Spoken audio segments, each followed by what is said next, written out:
Hello everyone, welcome to the channel, and today's topic is greedy algorithm. So let's start decoding. So we are gonna cover these four questions basically.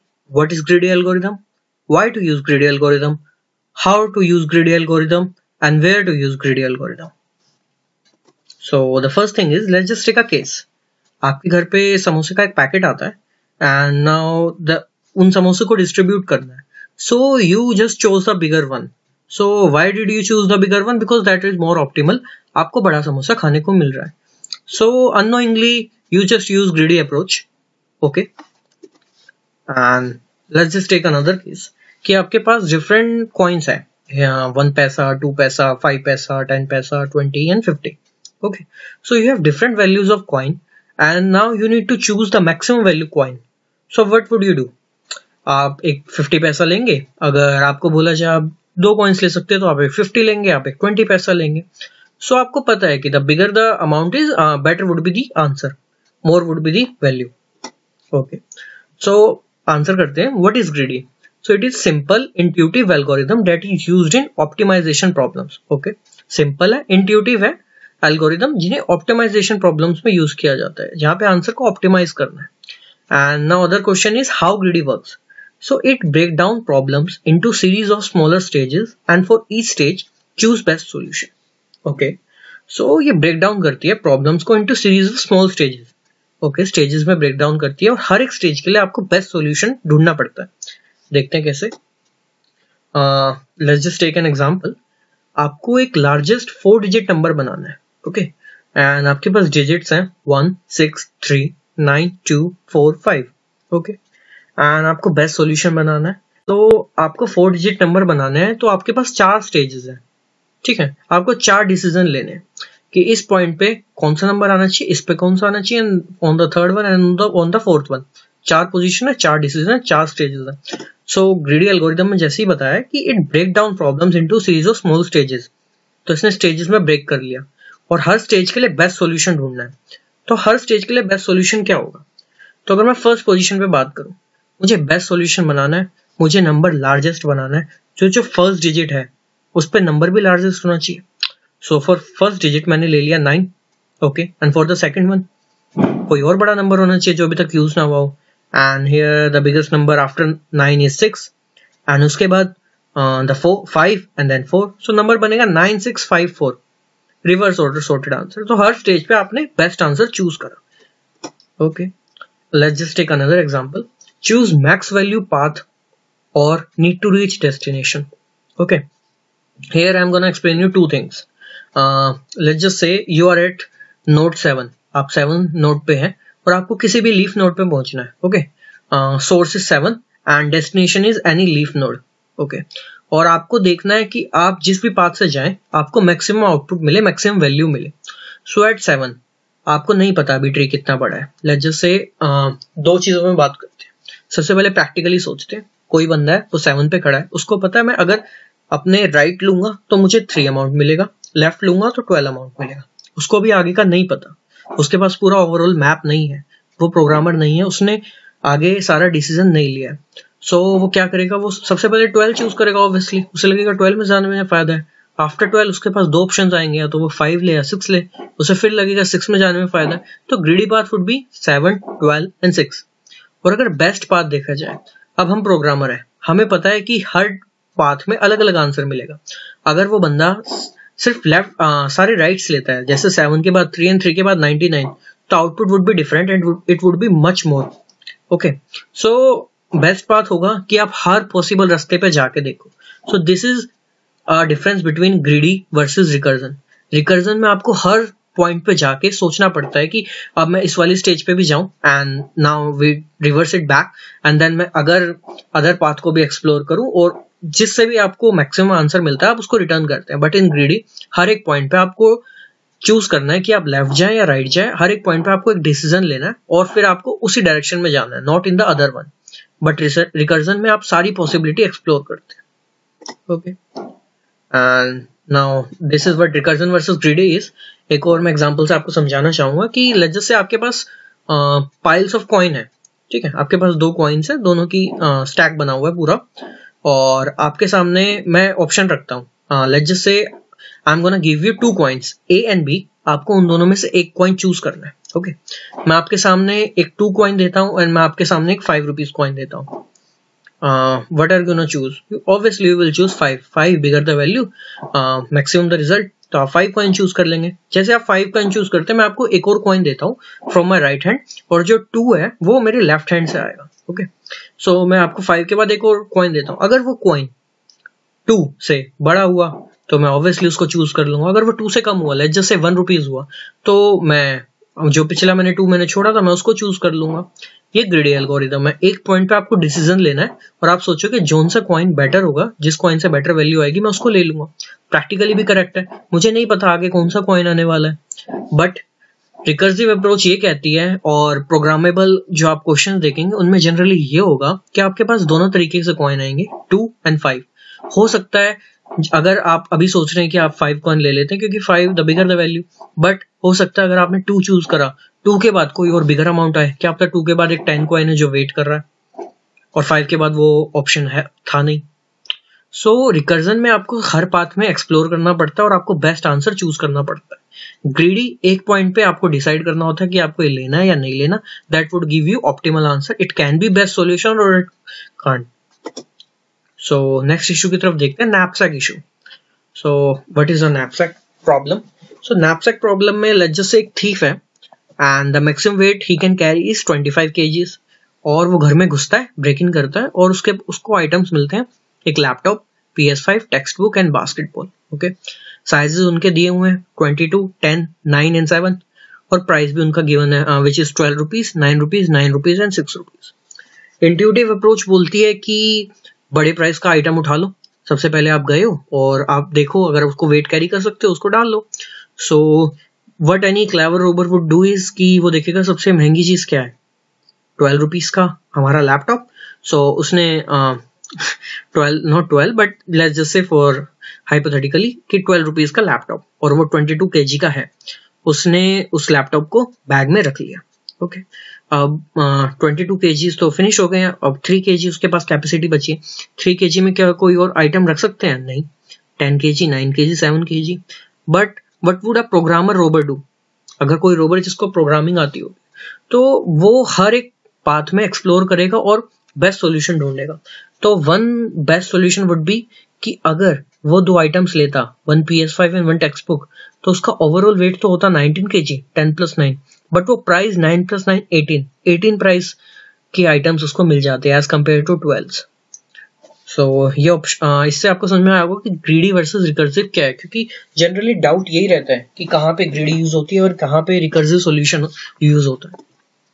So here we can see programmer robber wins, but now question arise, but then where apply greedy? और अगर इतना सब है greedy में, अगर इतने सारे issues है तो ग्रीडी को अप्लाई क्या करना है? क्या ग्रीडी सच में कोई प्रॉब्लम सॉल्व करती है? Let's just see. सो आपके पास एक क्वेश्चन है, you need to maximise array i star i. What is this? Array i आपको गिवन है 3, 5, 6, 1, आपको मैक्सिमाइज करना है एरे आई क्रॉस आई, मतलब आई जैसे for 3 i equal to 0, for 5 it is 1 and for 6 it is 2 and for the last one it is 3। So आपको एक arrangement बनाना है, आपको इन नंबर्स को रीअरेंज करना है 3, 5, 6, 1 को इन सच अ वे कि जो एरे आई स्टार आई है उसका आउटपुट मैक्सिमम आए। आउटपुट मैक्सिमम से मेरा मतलब है sum of array i star i. So what would be the options? Intuitively सोचते हैं, थोड़ा ग्रेडी लगाने की सोचते हैं। आपके पास आपको पता है आपको इन मल्टीप्लाई को मैक्सिमम करना है।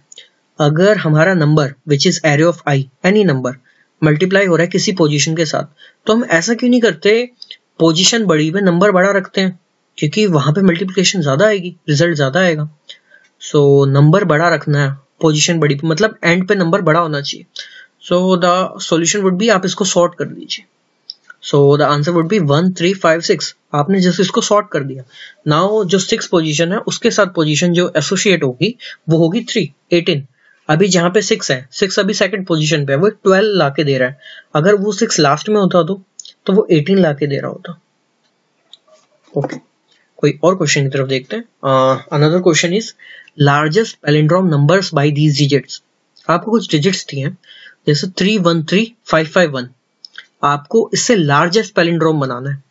ओके, सो हमें ऑप्टिमाइजेशन की प्रॉब्लम है, हमें बोल रहा है एक पैलिंड्रोम बनाना है and that should be largest. Okay, largest बनाने को बोल रहा है तो ख्याल यही आता है कि सबसे पहले बड़ा डिजिट यूज कर लेते हैं। ओके, एंड पैलिंड्रोम बनाने को बोल रहा है तो the count of digit should be in even number, और अगर 1 है तो वो सिर्फ एक डिजिट के लिए वैलिड होगा क्योंकि वो डिजिट सेंटर में आ सकता है अगर पैलिंड्रोम है। तो हर एक को पहले चेक करते हैं कि इससे पैलिंड्रोम एक्चुअली बन सकता है या नहीं। तो 3 का काउंट 2 है, 5 का काउंट भी 2 है एंड 1 का काउंट भी 2 है, सब इवन नंबर्स में, तो इनसे पैलिंड्रोम बन सकता है इसलिए। तो बिगर नंबर बनाना है हमें, तो सबसे पहले हमने 5 यूज कर लिया। अगर 5 स्टार्टिंग में यूज करें तो 5 लास्ट में भी यूज करेंगे। उसके बाद जो बड़ा नंबर है दैट इज 3, तो 3 स्टार्टिंग में यूज कर रहे हैं, देन बाद में भी यूज करेंगे। एंड उसके बाद जो बड़ा नंबर है वो है 1। यहाँ पे थोड़ा सा चेंज है, एक्चुअली यहाँ पे 2 बनाने चाहिए थे, as I have used 2 ones, so I'm sorry, and so the answer would be 531135. Okay, and second question की तरफ देखते हैं which is 315571. Okay, so यहाँ पे जो सबसे बड़ा नंबर है that is 7 इवन नंबर में है, तो सबसे पहले 7 आएगा, लास्ट में 7 आएगा, then 5 हमारा इवन उसमें है तो सबसे पहले 5 आएगा, then 5 अगेन आएगा। उसके बाद नंबर जो सबसे बड़ा है दैट इज 3, बट 3 तो सिंगल उसमें है, तो अगर 3 सिंगल है, सिंगल फ्रीक्वेंसी, सो 3 तो मिडिल करेक्टर होगा, जो हमारा सॉल्यूशन होगा that would be of odd length, तो 3 हमारा मिडिल में आएगा। एंड देन अगेन जो नंबर आएगा दैट इज 1। कैसे इंप्लीमेंट करेंगे, नंबर स्ट्रिंग में दिया है, नंबर इंटीजर है, फ्रीक्वेंसी कैसे स्टोर करानी है, दैट इज अनदर केस। मैं जो तुम्हें बता रहा हूँ कि यहाँ पे ग्रिडी यूज कैसे करनी है, ग्रिडी है क्या। ओके, अनदर केस लेते हैं, Kruskal algorithm. So Kruskal algorithm, what Kruskal algorithm does is it finds, it gives you MST. And what is an MST? MST is minimum spanning tree. So एक spanning tree है which is of minimum value. Spanning tree क्या होता है? Spanning tree एक path होता है जिसमें सारी वर्टिसेस कवर हो जाती है। आई एम रिपीट, सारी वर्टिसेस कवर हो जाती है, और मिनिमम से मतलब है कि जो उसकी वेट का सम बनेगा वो मिनिमम बनेगा। अगर आपको सारी वर्टिसेस कवर करानी है तो एक पाथ हो जिसमें वो सारी वर्टिसेस कवर हो जाए, और उसमें कोई साइकिल नहीं होगी, क्योंकि साइकिल का मतलब है आप एक एज फालतू डाल रहे हो। किसी भी क्वेश्चन, आप एक किसी भी ग्राफ में एक एज को फालतू डाल रहे हो, that would be of no use, क्योंकि उसके लिए एक अलग से पाथ है। तो क्रुस्कल एल्गोरिथम ये कहती है। ओके, सो हमें ये करना है। सो फॉर दिस ग्राफ हमें इसका एमएसटी बनाना है using Kruskal algorithm, and Kruskal algorithm works on edges. So okay, अब आपको एक चीज पता है कि आपको सारी वर्टिसेस लेनी है। ओके, सो 0 1 2 3 4 5 सब कुछ रहना है, आपको बनाना है मिनिमम। तो why not choose minimum in the beginning? सबसे पहले मिनिमम ही चूज करते हैं। सो इसमें मिनिमम वेट की जो एज है वो है 1। सो 7 और 6 के बीच एक एज होगी 1। ओके, कोई और एज है 1 की? नहीं। देन जो मिनिमम वेट की एज है दैट इज 2। सो 2 एंड 8 के बीच में एक एज है 2, एंड 6 एंड 5 के बीच में एज है, तो हाँ हम इसे भी इजिली ले सकते हैं। तो हमारा एक ये बन गया 1 2। ओके, अनदर क्या 3 की कोई एज है? नहीं, 3 की कोई एज नहीं है। 4 की एज है, 4 की 2 एजेस हैं, 0 एंड 1 के बीच में एंड 2 एंड 5 के बीच में। हाँ, हम इन दोनों को भी ले सकते हैं, ठीक है। उसके बाद के 5 की कोई एज है? नहीं, 5 की नहीं, 6 की एज है। तो 6 की एक एज है 8 एंड 6 के बीच में। पर अगर हम स्ट्रक्चर देखें तो हम इस स्ट्रक्चर तक पहुंच चुके हैं, हमने 4 भी ले लिया, 1 भी ले लिया, 2 भी 4। अगर हम यहाँ पे 6 लेते हैं बिटवीन 6 एंड 8, तो 6 एंड 8 के बीच में आपने 6 ले लिया, पर ये एक साइकिल फॉर्म हो गई है। अब मिनिमम स्पैनिंग ट्री में कोई साइकिल नहीं होती, क्योंकि this edge would be extra. आपके पास एक रास्ता है इन सारी एजेस को कवर करने का, अगर आप इसको एज बना देंगे तो that would be of no use. तो हम 6 को तो नहीं ले सकते। क्या और कोई 6 है? नहीं है। 7 की तरफ मूव करते हैं, 1 7 2 7। क्या इस 7 को ले सकते हैं 8 7 को? हाँ, इससे तो कोई एज फॉर्म नहीं हो रही। अगर मैं 8 7 को, हाँ इससे भी सॉरी एज फॉर्म हो रही है। 8 7 हमारे पास, क्योंकि हमने यहाँ 2 पहले कंसीडर कर लिया, तो 8 7 के बीच एक एज फॉर्म हो रही है, तो हम इसको भी नहीं ले सकते हैं। तो other option is 7 between 2 and 3। 2 and 3 तो अभी इंट्रोड्यूस ही नहीं हुआ, तो हम इसको ले सकते हैं। तो 2 एंड 3 के साथ हमने एक 7 को ले लिया। अनदर ऑप्शन 8 है यहाँ पे between 0 and 7 and between 1 and 2। 1 and 2 and 0 and 7, जो हमारा स्ट्रक्चर बना है 1 एंड 2 क्या हम ले सकते हैं? हाँ हम ले सकते हैं क्योंकि अभी कनेक्टेड नहीं है, कोई साइकिल फॉर्म नहीं हो रही, हम यहाँ पे ले सकते हैं। एंड अनदर इज 0 एंड 7, क्या 0 और 7 के बीच में भी ले सकते हैं? अगर 0 एंड 7 के बीच लेते हैं या 1 एंड 2 के बीच में लेते हैं, अगर हम 0 एंड 7 के बीच में ले लेते हैं देन हम 1 एंड 2 के बीच में नहीं ले पाएंगे क्योंकि एक साइकिल फॉर्म हो जाएगी। या फिर अगर 1 एंड 2 के बीच लेते हैं तो इनके बीच नहीं ले पाएंगे। तो हमने यहाँ पे 0 एंड 7 के बीच ले लिया, जैसे 8 हमने ले लिया। ओके, तो 1 एंड 2 के बीच अब नहीं ले सकते। नाउ 8 क्लियर हो गया। 9 है, हाँ 9 है, 3 और 4 के बीच में 9 है। जो हमारा स्ट्रक्चर है 3 एंड 4 तो अभी तक इंट्रोड्यूस ही नहीं हुआ है, तो नो साइकिल फॉर्म, तो 3 और 4 के बीच में 9 ले सकते हैं। 9 के बाद 10 है, हाँ 10 है, 4 एंड 5। अगर यहाँ पे 4 आ चुका है एंड 4 एंड 5 आता है तो एक साइकिल फॉर्म हो जाएगी इन दिस केस, तो 10 नहीं ले सकते। क्या 11 ले सकते हैं? 1 एंड 7 के बीच में, 1 एंड 7 के बीच में एक साइकिल फॉर्म हो जाएगी, तो 11 भी नहीं ले सकते। तो this would be our minimum spanning tree. And जो आप इसमें अगर एजेस काउंट करेंगे तो 1 2 3 4 5 6 7 8 एजेस हैं। और अगर हम टोटल वर्टिसेस काउंट करें तो इसके अंदर टोटल वर्टिसेस थे 9। सो जितने वर्टिसेस होते हैं एजेस वुड बी 1 माइनस ना। सो अगर n वर्टिसेस है तो total edges in the minimum spanning tree would be n-1। Okay, so अब क्वेश्चन आता है कि बट व्हाई ग्रीडी क्यों यूज करनी है? एंड मैं इसका आंसर दूंगा व्हाई नॉट ग्रीडी क्यों ना यूज करें। अब इस क्वेश्चन में आपको पता है कि आपके पास ये 9 वर्टिसेस थे, ठीक है, आपको एक पाथ बनाना है जो कि इन सबको कवर करेगा। ओके, सो अगर आपको पाथ बनाना है जो इन सबको कवर करेगा तो इनके बीच में कनेक्शन होना चाहिए, इनके बीच में कोई एजेस लेनी चाहिए। अगर आपसे पूछा जाए कि कौन सी एजेस लें, लेट्स जस्ट से यहाँ पे आपके पास एक ऑप्शन है, ये नोड है, इस नोड को पाथ में तो डालना ही है आपको। आप इस वाली के साथ कनेक्ट करा सकते हैं क्योंकि एक एज इसकी 3 है वेट की, एंड इसके साथ कनेक्ट कर सकते हैं 7 और इसके साथ कनेक्ट करके 10।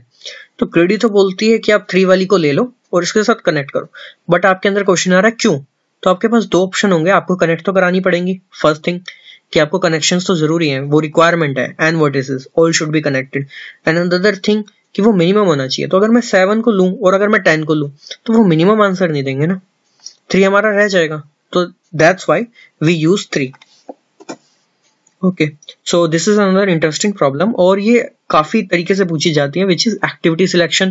कि कोई एक्टिविटी है 10 से 20 के बीच एक एक्टिविटी है 12 से 25 and you need to choose this. Another thing meeting rooms, आपके पास मीटिंग रूम्स हैं जिसकी ड्यूरेशन है कि 10 से स्टार्ट होते हैं, it could be 10 AM 10 PM और 20 AM 20 PM एंड अगेन 12 से 25 चलती है, और अनदर वन 20 to 30 चलती है। या it could be train on platform कि ये ट्रेन का अराइवल टाइम है, ये ट्रेन का डिपार्चर टाइम है, कि 10 से 20, 12 से 25, 20 से 30 एक ट्रेन चलती है। And it could be hotel room, कि होटल रूम की इस तरीके से बुकिंग है। सो क्वेश्चन क्या है? क्वेश्चन कह रहा है कि maximum number of work that you can finish. Okay, so let's just take an example, activity selection. कि आपके पास ये स्टार्ट टाइमिंग है और आपके पास एंड टाइमिंग है, आप कितना काम मैक्सिमम कर सकते हो। अगर मैं 10 से 20 काम कर रहा हूँ तो मैं 12 से 25 कर पाऊंगा? नहीं, क्योंकि मैं 20 तक तो फिक्स हो गया ना। अब मैं 12 से 25 नहीं कर सकता। क्या मैं 20 to 30 कर सकता हूँ? हाँ, जैसे 10 से 20 खत्म हुआ मैं 20 से 30 वाला काम स्टार्ट कर दूंगा। जैसे कि आपकी 2 क्लासेस है, जैसे कि आपने 10 से 20 आपकी क्लास है और 12 से 25 है, तो अगर आप 10 से 20 ले रहे हो तो 12 से 25 आपकी मिक्स हो जाएगी। ये केस हो सकता है कि आप 20 से 25 जो बचा 5 है उसकी आप क्लासेस ले लें, but we are not discussing that here. So okay, अब सोचना है कि हमें ये करना कैसे। तो ये सारे इंटरवल्स हैं, अगर हम देखे जाए तो 10 से 20 एक इंटरवल है, 12 से 25 एक इंटरवल है, एंड 20 से 30, और हमें ऐसा पार्ट चाहिए जो कि ओवरलैपिंग ना हो, सब अलग अलग हो, एंड एक बिगर लेंथ का चैन बन जाए इंटरवल्स की।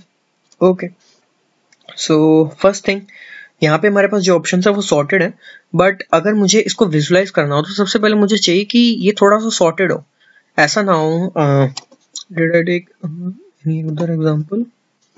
ओके, जैसे ये एग्जांपल है, आपके पास स्टार्ट टाइमिंग्स है 0 3 1 5 8 5 एंड फिनिश टाइमिंग है कोई 6 पे खत्म हो रहा है, देन 4 पे खत्म हो रहा है। अगर मैं 0 से 6 है और अदर वन इज 3 to 4, तो मैं 4 के बारे में कैसे बात करूं? वो तो टाइम पहले जा चुका है ना। तो मुझे कुछ एक रीअरेंजमेंट चाहिए इन सच वे कि मैं उसको थोड़ा विजुलाइज कर सकूं। तो लेट्स जस्ट से कि आपने सॉर्ट कर दिया on the basis of and, तो ये बना 2 4 6 7 9 9 एंड अकॉर्डिंग आपने अपर वैल्यू को भी सॉर्ट कर दिया 1 3 0 5 8 5। अब थोड़ा विजुअलाइज करते हैं। अगर आपने 1 से 2 लिया, okay, so the question is कि maximum number of work that you can finish. अगर आपने 1 से 2 लिया तो कैन यू टेक 3 to 4? या अगर 3 से 4 लिया तो कैन यू टेक 0 to 6? नहीं, तो वो तो ओवरलैपिंग हो चुका है। Can you take 5 to 7? या वी कैन। 3 to 4 के बाद 5 to 7, so interval selection is 1 to 2, 3 to 4, 5 to 7।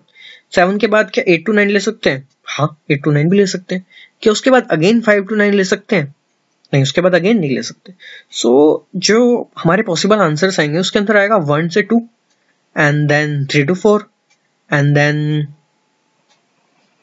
5 to 7 and then 8 to 9। तो 4 लेंथ का आपके पास एक इंटरवल्स की चैन बन चुकी है। अब ये हमने ग्रिडी यूज करी है इसके अंदर कि हमने देखा है कि इसके बाद हम किसको ले सकते हैं। तो अब यहाँ पे 2 क्वेश्चन अराइज होते हैं कि ग्रिडी क्यों यूज करी हमने और हमने कैसे मान लिया कि हम फर्स्ट वाले को ही ले सकते हैं। ओके, सो मैं एक्सप्लेन करता हूँ। लेट्स जस्ट से ये एक एग्जांपल है 10 से 20। अगर मैं 10 से 20 लेता हूँ तो क्या मैं 12 से 25 ले सकता हूँ? नहीं। सो अगर मैं 10 से 20 लेता हूँ उसकी पेयरिंग होगी 27 से 29 के साथ, क्योंकि 20 के बाद 27 है, ये स्टार्ट हो सकता है, तो उसकी पेयरिंग होगी 10 से 20, 27 से 29। पर अगर मैं 12 से 25 लेता हूँ तो 12 से 25 इसकी पेयरिंग भी हो सकती है 27 से 29, और ये भी अभी फिलहाल ऑप्शंस को देखे जाए तो ये भी एक 2 डिजिट की चैन दे रहा है हमें, 2 लेंथ की चैन, सॉरी। सो अब हम ये हमेशा कैसे मान लेते हैं कि फर्स्ट जो इंटरवल है that would be in the answer. अगर मैं ये 12 से 25 और 27 से 29 इंटरवल लेता हूँ तो 10 से 20 के बाद तो ये 27 से 29 चैन बना सकता है ना, क्योंकि जो ये वैल्यूज हैं ये तो इससे पहले लाई करती हैं। 20 से 27, अगर ये 25 से बड़ा है तो 20 से भी बड़ा हो ही गए ना, तो ये चैन तो हमेशा ही बन सकती है। तो अगर ये ऑप्शंस मैं डिस्कार्ड भी करता हूँ तो मैं फर्स्ट ले सकता हूँ, अगर मैं फर्स्ट को डिस्कार्ड करता हूँ तो मैं उसके बाद का कोई ले सकता हूँ। बट अगर मैंने फर्स्ट को डिस्कार्ड, सेकंड ऑप्शन इज कि व्हाई नॉट, व्हाई ग्रीडी, अगर मैं मान लो फर्स्ट को डिस्कार्ड ही कर देता हूँ, नॉट फर्स्ट, मान लो ये सेकंड है, अब मैं इसको भी डिस्कार्ड कर देता हूँ, तो फाइनल आंसर में मैं एक वैल्यू कम के साथ आऊंगा ना, मेरी एक वैल्यू मिस हो जाएगी, एक इंटरवल मेरा मिस हो जाएगा। तो that would be the case कि हम फर्स्ट को हमेशा ले सकते हैं, क्योंकि अगर कोई उसके बाद की भी वैल्यू है, चाहे हम उससे स्टार्ट करें चाहे हम फर्स्ट से स्टार्ट करें, दोनों केसेस में हमें आंसर मिल जाएगा। Now we move to another interesting problem which is connect n drops with minimum cost. Okay, problem statement देखते हैं। आपके पास n ड्रॉप्स हैं ऑफ डिफरेंट लेंथ, ठीक है, आपके पास n रस्सी हैं और वो डिफरेंट लेंथ की है। We need to connect these drops into one. आपको सारे टुकड़े लेने हैं और आपको एक रोप में कनेक्ट कर देना है। The cost to connect two ropes is equal to the sum of their length. Okay, and the cost to connect two ropes is equal to the sum of their length. जो 2 ropes को आप connect कर रहे हैं उसकी जो sum आएगा यहाँ equal to the sum of their length. Okay, got it. So let's just say 4 3 2 6। आपके पास ये 2 पीस, ये सारे पीसेस हैं, कोई भी 2 नंबर ले लेते हैं। लेट्स जस्ट से आपने 3 2 पहले ले लिया, so cost of connecting them is 3 + 2 which is 5। तो आपके पास एक 5 पीस आ चुका है। अब आपने 5 को लेट्स जस्ट से 6 के साथ कंबाइन कर लिया, तो दैट वुड बिकम 5 + 6। सो मैंने उसको तोड़ के लिख दिया है, एंड दिस इज 3 + 2 + 6, क्योंकि 5 भी तो इससे ही बना है ना। अब ये एक अदर 3 + 2 is 5 + 6 11। अब आपके पास 11 आ गया है, 3 जा चुका है पिक्चर से, 2 जा चुका है, 6 जा चुका है, तो 11 का 4 के साथ ही कॉम्बिनेशन बनता है। सो आपने उस 11 को विच कम फ्रॉम 3 + 2 + 6 आपने 4 के साथ जोड़ दिया। So that would be answer. तो it is 5 + 11 + 15 and this is 31। So ये एक तरीका है कि आपने इन दोनों को चूज करा and then you go for the other options, other pieces of rock. Okay, but हमारा क्वेश्चन ये है कि हम कैसे ऑप्टिमली चूज करें इन सच वे कि हमारी जो कॉस्ट है वो मिनिमम हो। तो यहाँ पे एक पैटर्न देखिए, आपने 3 + 2 चूज करा और आपने फिर 3 + 2 + 6 चूज करा, तो जो स्टार्टिंग वाले पॉइंट्स हैं वो रिपीट हो रहे हैं फॉर श्योर। मतलब ये 3 + 2 यहाँ पे भी आया, 3 + 2 यहाँ पे भी आया। अभी ऐसा केस है कि मैंने 3 + 2 जो 5 है उस 5 को हर एक पीसेस के साथ कंबाइन करा है, पर हो सकता है वो ना ही हो, बट ऐसा होगा कि जो पीस पहले कंबाइन होगा फिर आंसर में जरूर दिखेगा। तो जो पीस पहले कंबाइन होगा उसे आंसर में फिर दिखना है, मतलब उसकी रिपीटेशन होनी है। अगर हम वहां पे कोई बड़ा नंबर ले लेंगे तो वो रिपीट होगा फॉर श्योर। तो हमें स्टार्टिंग में ऐसे पीसेस कंबाइन करने हैं जो कि मिनिमम कॉस्ट के, मिनिमम लेंथ के। तो इन सब में एक मिनिमम लेंथ के पीसेस क्या है, 3 and 2, so answer would be 2 + 3 5। अब एक 5 है हमारे पास, एक 4 है एंड 6 है। मिनिमम लेंथ के पीसेस क्या है? 4 एंड 5, तो 5 + 4 विच इज 9। अब आपके पास एक 9 है और एक 6 है एंड आपके पास ये रिमेनिंग पीसेस है, तो 9 + 6 विच इज 15, तो 5 + 9 + 15 एंड आंसर इज 29। तो देख रहे हैं आंसर 2 से डिफर कर रहा है, हमारे पास अब मिनिमम कॉस्ट 2 कम आ रही है। So that's the reason why we use greedy. आपको पता चल गया कि आप एक नंबर बार बार रिपीट करने वाले हैं। अब आप इसको इम्प्लीमेंट कैसे करेंगे वो डिस्कशन कभी और का है, बट फिर भी आप अगर एक पैटर्न देखें तो आप 2 नंबर लेते हैं, आप सबसे 2 मिनिमम नंबर लेते हैं, ओके, उन दोनों को कंबाइन करते हैं एंड देन उसके कंबाइन को अगली बार आप इस पार्टिसिपेट करवाते हैं कि उन कंबाइन में नंबर क्या है। So that could be easily implemented with priority queue, क्योंकि प्रायोरिटी क्यू में आप नंबर्स 2 इजिली उठा सकते हैं, सबसे मिनिमम वाले उनको पॉप करा दिया एंड देन जो नया नंबर बना विच इज 3 + 2 जैसे 5, तो 5 है हमारे केस में कि 5 एरे के अंदर है, तो आप उसको प्रायोरिटी क्यू में पुश करा दीजिए। Let's just take another question which is minimum number of room required. This is also interesting question. आपके पास अराइवल है और डिपार्चर है, लेट्स जस्ट से 9 बजे का है और फिर 9:20 का है, 9:45 का, 12 का, 9:55, 11:30, 11 से 11:50, 15 से 19 एंड 18 से 20। Okay, so minimum number of room requires. ये अराइवल और डिपार्चर दे दिया मैंने किसी भी होटल का मीटिंग रूम का, meetings room which is very basic और इंटरेस्टिंग प्रॉब्लम। तो इतने से इतने टाइम एक मीटिंग है जो शेड्यूल्ड हो रखी है, ओके, एंड आपको चूज करना है choose any, check how many it overlap it, so okay, आपको चेक करना है minimum number of room require कि हमें कितने रूम की रिक्वायरमेंट पड़ेगी, ठीक है। तो अगर आपने 9 से 9:20 एक मीटिंग शेड्यूल करा दी, 9:45 to 12 वो वाली मीटिंग भी इस रूम में हो सकती है, ओके, एंड 9:55 to 11:30 क्या वो मीटिंग हो सकती है? नहीं, वो पिछले वाले के साथ ओवरलैप कर रही है, तो मुझे यहाँ पे एक रूम की और रिक्वायरमेंट पड़ गई। अब हमारी एक और मीटिंग है 11 से 11:50 वाली, क्या वो हो सकती है 9:45 से 12 वाली के साथ? नहीं। क्या वो इसके साथ हो सकती है? नहीं। तो इसके लिए मेरे को एक और रूम की रिक्वायरमेंट पड़ गई। अब 15 से 19 क्या हो सकती है इस वाली के साथ कंबाइन? हाँ, जो इसके साथ रूम में हो रही है इसके साथ भी हो सकती है और इसके साथ किसी भी साथ कंबाइन हो सकती है, ठीक है। एंड देन 18 से 20 क्या वो कंबाइन हो सकती है? हाँ, ये वाला भी फ्री है, अगर मैंने ये चूज करा या जो भी चूज करा तो हमारे पास 3 रूम्स लग गए। But tracking this would be very difficult, क्योंकि आपने जो रूम्स, अगर मैं थोड़ा सा विजुलाइज करा पाऊँ आपको, तो आपके पास रूम 1, रूम 2, रूम 3 है। आपने रूम 1 दे दिया, अब आपके पास डिसीजन लेना है कि रूम 2। अब जब आपके पास एक नया एंट्री आती है, एक नई मीटिंग की रिक्वायरमेंट्स आती है, तो आप चेक करोगे क्या रूम 1 खाली हुआ, रूम 2 खाली हुआ या रूम 3 खाली हुआ। तो आप विजुलाइज कर पा रहे हो कि अगर ये कुछ ऐसा है कि आपने एक एरे कंस्ट्रक्ट कर लिया है जितने भी रूम्स का, और आप अब हर मीटिंग के लिए आप चेक कर रहे हो कि क्या कोई रूम खाली है। That what we do in practical case, कि आपने जो भी रूम्स है आपने वो उन रूम्स में चेक कर, अगर नहीं खाली है तो आपने एक नया रूम उनके लिए बनवा दिया और वो रूम उन्हें एलोकेट कर दिया। तो but we need to think another way. But कैसे सोचें? वन थिंग इज कि जो अभी डेटा रखा है बहुत ही रैंडम है, मतलब 9:45 से 12, उसके बाद 9:55 की एंट्री है फ्रॉम 11:30, तो 11:30 जल्दी फिनिश हो रही है, ये पहले आनी चाहिए। तो what we are gonna do is we are gonna sort this, तो हम एरे को सॉर्ट करा लेंगे। बट अनदर इशू यही है कि आपको लीनियरली फिर चेक करना पड़ेगा, क्या पहला रूम खाली हुआ, क्या दूसरा खाली हुआ, क्या तीसरा खाली हुआ। तो let's just think it other way. अगर मैं हर एक टाइम पे चेक करूं क्या कितने रूम है मेरे पास या कितनी एंट्रीज हैं अभी मेरे पास, लेट्स जस्ट से अभी 10 बजे, और मैं चेक कर लेता हूँ 10 बजे कितनी ट्रेन आने वाली है। अगर 10 बजे नॉट ट्रेन हियर, कितनी रूम्स रिक्वायरमेंट, अगर 10 बजे मान लो 2 मीटिंग्स हैं जो 10 के इंटरवल में लाई करती है, तो 10 बजे मुझे 2 रूम तो चाहिए फॉर श्योर, राइट। और अगर वो मीटिंग 11 बजे खत्म हो जाती है तो हमारा एक रूम वैकेंट हो जाएगा, तो एट 11 o'clock मेरा एक रूम खाली हो गया। अगर दूसरी मीटिंग 12 बजे खत्म होती है तो वो 12 बजे खाली हो जाएगा मेरा रूम। तो मैं टाइम्स के साथ बढ़ता हूँ ना आगे, मैं हर एक टाइम को पकड़ता हूँ और उस टाइम पे चेक कर लेता हूँ क्या कोई मीटिंग है या कोई मीटिंग खाली हो चुकी है। ओके, सो अब मैं कौन से टाइम को पहले पकड़ूं? That's also a good question कि अगर मैं मुझे टाइम पकड़ना है, एक स्पेसिफिक टाइम। अब मैं ऐसे भी मूव कर सकता हूँ, 1 बजे चेक कर लेता हूँ, 2 बजे चेक कर सकता हूँ, 3 कर सकता हूँ, बट ऐसे क्यों करना? जो हमारे पास टाइम गिवन है उन्हीं में से चेक करते हैं ना। अब आपको एक फील आ रही होगी कि मुझे इंक्रीजिंग ऑर्डर में चेक करना है। अगर 9 बजे हैं तो मैं 9 बजे चेक करूंगा, देन मैं 9:20 पे करूंगा, देन मैं 9:45 पे करूंगा, फिर मैं 9:55 पे करूंगा, क्योंकि 9:45 के बाद 9:55 आता है, नॉट 12 या 11:30। तो हमें सॉर्ट करना है इन दोनों को। तो व्हाट वी डिड इज कि हमने इन दोनों एरे को सॉर्ट कर लिया एंड 9 o'clock को मैंने 900 बना दिया, 9:20 को 9:20 को मैंने 9:20 बना दिया।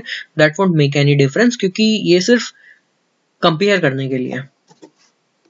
सो 900, 945, 955, 1100, 1500 एंड 1800। तो ये सारे हमारे पास एरे में वैल्यूज आ गए after sorting. And in departure हमारे पास वैल्यूज आ गई 920, 1130, 1150, 1200, 1900, 2000। ओके, ये सारी वैल्यूज भी सॉर्टेड है। तो सबसे पहला वाला टाइम उठाते हैं जिस टाइम पे हमारे पास कोई भी मीटिंग्स आ रही होगी या कोई भी मीटिंग के लिए रूम खाली हो रहा होगा। तो सबसे मिनिमम वैल्यू है 900। तो मैंने 900 उठाई, अराइवल का टाइम है, कोई मीटिंग आई है तो एक रूम की रिक्वायरमेंट बढ़ गई, तो मैंने +1 कर दिया। अगली चीज मेरे पास था क्या, मैं 945 लूँ या 920? 920 लिया, तो 920 पे एक मीटिंग रूम खाली हो गया, तो 920 पे जो हमारा वैल्यू था उसमें से मैंने डिक्रीमेंट कर दिया 1, ये बन गया 0। अगली चीज आई 945, 945 पे कुछ ना कुछ चेंज हुआ, तो 945 पे अराइवल हुआ है, तो एक रूम हमें ज्यादा चाहिएगा जितना भी हमारे पास पहले होगा। तो 945 पे एक रूम की रिक्वायरमेंट बढ़ी, मैंने फिर से +1 किया। अब उसके बाद 955 पे एक और रिक्वायरमेंट आ गई कि हमें एक रूम चाहिए। अब जो पिछले वाला रूम था वो तो ऑक्यूपाइड था, तो मैंने +1 कर दिया कि एक और रूम की रिक्वायरमेंट आ गई। अब अगली रिक्वायरमेंट 11 बजे आई, तो 11 बजे एक और रिक्वायरमेंट आ गई कि 11 बजे मुझे एक रूम चाहिए। दोनों रूम ऑक्यूपाइड है, 945 वाली मीटिंग में और 955 वाली में।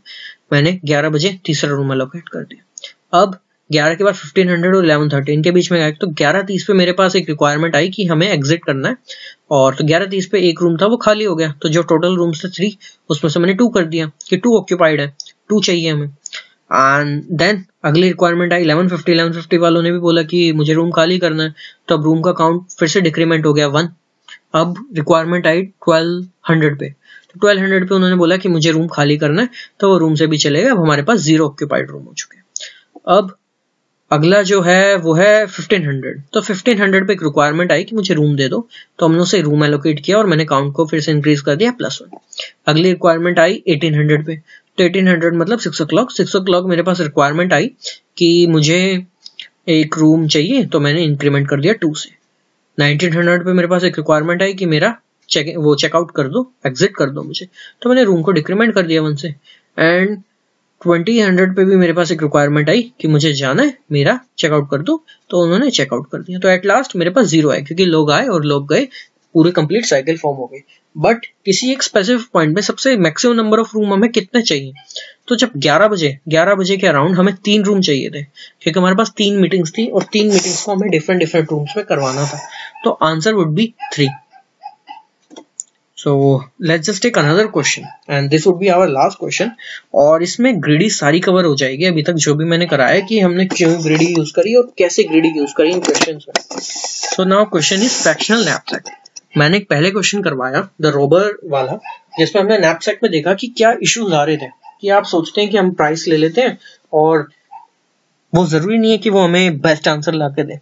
फ्रैक्शन नैपसैक क्या है सबसे पहले तो as the name suggest fractional, तो जो आप नैपसैक में जो भी आप एलिमेंट्स ले रहे हैं वो आपको फ्रैक्शन में लेने हैं, राइट। सो आप फ्रैक्शंस में एलिमेंट लेंगे।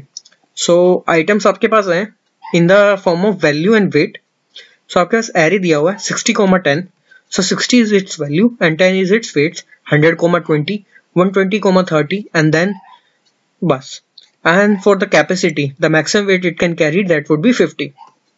सो इंट्यूटिव वे क्या है, जो कोई भी रोबर सोचेगा आप उसको बोला है फ्रैक्शनल में ले सकते हैं। फ्रैक्शनल से मतलब है लेट्स जस्ट से कि आपके पास आइटम्स 3 सब्जियां हैं, 3 आपके पास कोई भी राशन के आइटम्स हैं, ठीक है। आपके पास 3 टाइप की दालें हैं, तो पहली वाली दाल है वो 60 रुपए की मिलती है 10 किलो में, और दूसरी 100 रुपए की मिलती है 20 किलो की, 20 किलो 100 रुपए की, और अगली 30 किलो 120 रुपए की। तो वो क्या सोचेगा, वो सोचेगा कि सबसे महंगी वाली दाल उठाता हूँ सबसे पहले तो सबसे महंगी वाली दाल बनती है 120 रुपए की, तो उसने 120 रुपए की सारी दाल भर ली, 30 केजी उसने दाल भर ली, और वो 20 केजी और भर सकता है, तो उसने 100 रुपए वाली दाल उठाई, उसने वो 20 केजी भर ली, ओके। और तो टोटल जो उसकी कैपेसिटी थी 30 + 20 वो फुलफिल हो गई, एंड जो उसने वैल्यू अमाउंट उसने कमा लिया दैट वुड बी 120 + 100। तो 120 + 100 प्लस अगला वाला तो उठा ही नहीं पाया क्योंकि कैपेसिटी फुल होगी। सो आंसर आया 220। उसे लगा सबसे बढ़िया है, सबसे महंगी चीज उठाई डाली, महंगी चीज उठाई डाल ली। But that won't be the optimal case. अब ऑप्टिमल केस नहीं है तो हम इसे ग्रीडी में क्यों डिस्कस कर रहे हैं, तो हमें किसी और तरीके से सोचना है। ओके अब हमें बोल रहा है फ्रैक्शन में ले सकते हैं। फ्रैक्शन से मतलब आप 1-1 किलो के हिसाब से ले सकते हैं, आप आधे किलो के हिसाब से ले सकते हैं, आप कैसे भी ले सकते हैं। अगर मैं 1 किलो के हिसाब से ले सकता हूं तो मैं 1 किलो पे डिसीजन क्यों नहीं ले रहा, मैं 1 किलो के हिसाब से ही क्यों नहीं डिसाइड कर रहा कि कौन सी चीज ज्यादा महंगी है। ये कोई रेंज थोड़ी आ रही है कि आपको लगा 120 रुपए की है, वो 30 किलो है। अगर मैंने उसको कंपेयर किया 120 रुपए की 20 किलो के हिसाब से, तो मैं इसके बीच में एक्यूरेट डिफरेंस कर पाऊंगा ना कि कौन सी वाली चीज ज्यादा कॉस्टली है। तो मैं 1 किलो के हिसाब से डिसाइड कर लेता हूँ ना, सबकी एक डिफॉल्ट यूनिट पकड़ता हूँ, उसके बेसिस पे कंपैरिजन करता हूँ कौन सी चीज महंगी कौन सी चीज सस्ती है। So sir max value greedy तो यहाँ पे वर्क नहीं करेगी, but if we can take in fraction, why not we decide in fraction. So take decision on price per KG.